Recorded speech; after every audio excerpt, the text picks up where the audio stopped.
So for the second part, we're going to start with Le Chatelier's principle. And Le Chatelier stated that when a system at equilibrium is placed under stress, the system will undergo a change in such a way as to relieve that stress. So what that means is, let's think about taking something away from a system. The whole system will start to react in the direction to produce more of what you've taken away.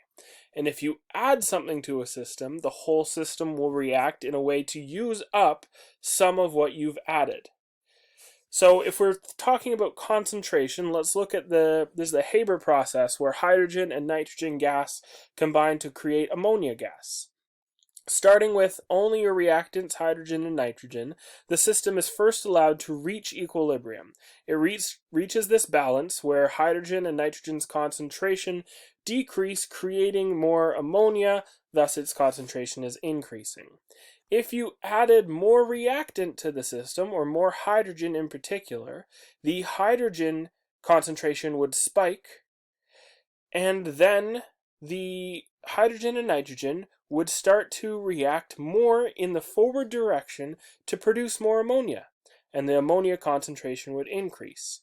The same thing would happen. Say you add product, adding more ammonia, the ammonia spikes from that initial amount being added to the system, but then is used up in the reaction, and more of your product is forming. Thus, the reverse reaction is occurring.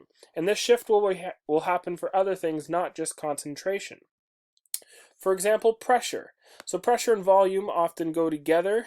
If you remember your ideal gas law, as volume decreases, okay, as you put more pressure, increasing the pressure on the system, and volume decreases, the whole equilibrium will shift towards the side that contains less amount of moles. So if we think of the hydrogen, nitrogen reacting to create ammonia, there's 3 moles of hydrogen and 1 mole of nitrogen on one side of the balanced chemical equation, and 2 moles of the ammonia on the other. Because you have 4 gases existing in its space, moving all around in this closed cylinder, by increasing the pressure or decreasing the volume and forcing this volume to be much smaller, you're going to force the hydrogen and nitrogen together to react to produce more ammonia, because that side of the system has less moles altogether. The products would be formed in this case.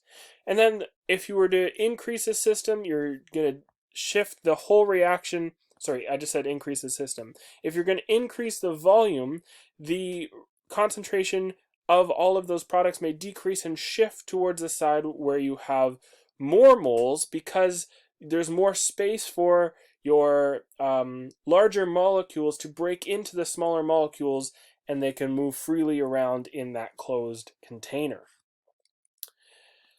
Temperature is also a factor that can affect an equilibrium.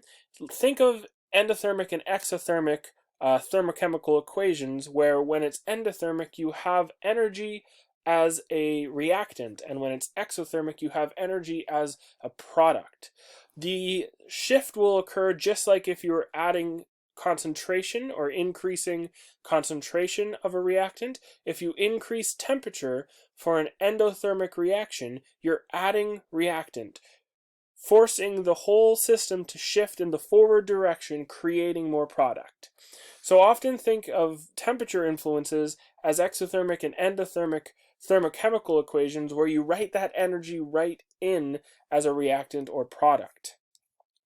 Here's an example. In a closed container of dinitrogen tetraoxide and the nitrogen dioxide, it reaches equilibrium. This is an endothermic reaction. If you're going to add NO2 to this reaction, the equilibrium will shift to the left because that NO2 will be used up. And energy here, if you were to add or increase temperature, you would shift to the right. You would shift in the forward direction. So that was just an example. Let's go through a few other factors that may affect an equilibrium system.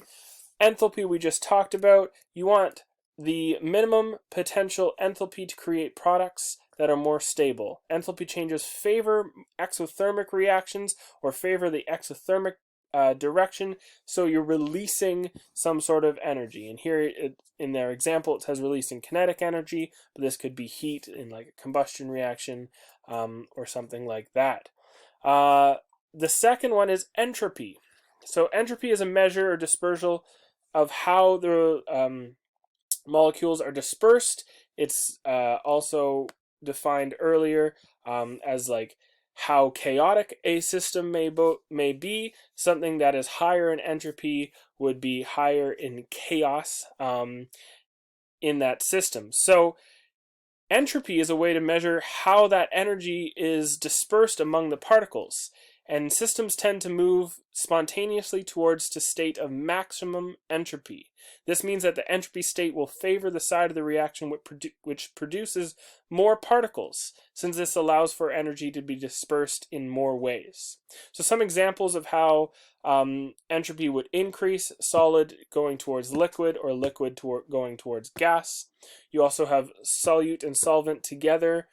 A higher entropy state will be being in solution. You got to find a balance. So there's always this compromise between entropy and entropy. Entropy and enthalpy. The composition of the equilibrium state reaches this compromise to attain the minimum enthalpy and the maximum entropy. If both factors favor the products, the reactants are usually considered spontaneous and just react.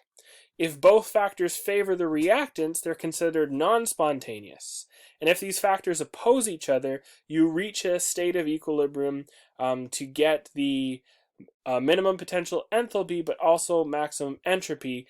And we can use the Gibbs free energy equation to determine where this would occur in this balance. The Gibbs free energy equation is the enthalpy subtracted by temperature, usually in kelvins, multiplied by entropy. If you haven't looked at the other entropy questions, it is delta S is used to state the change in entropy.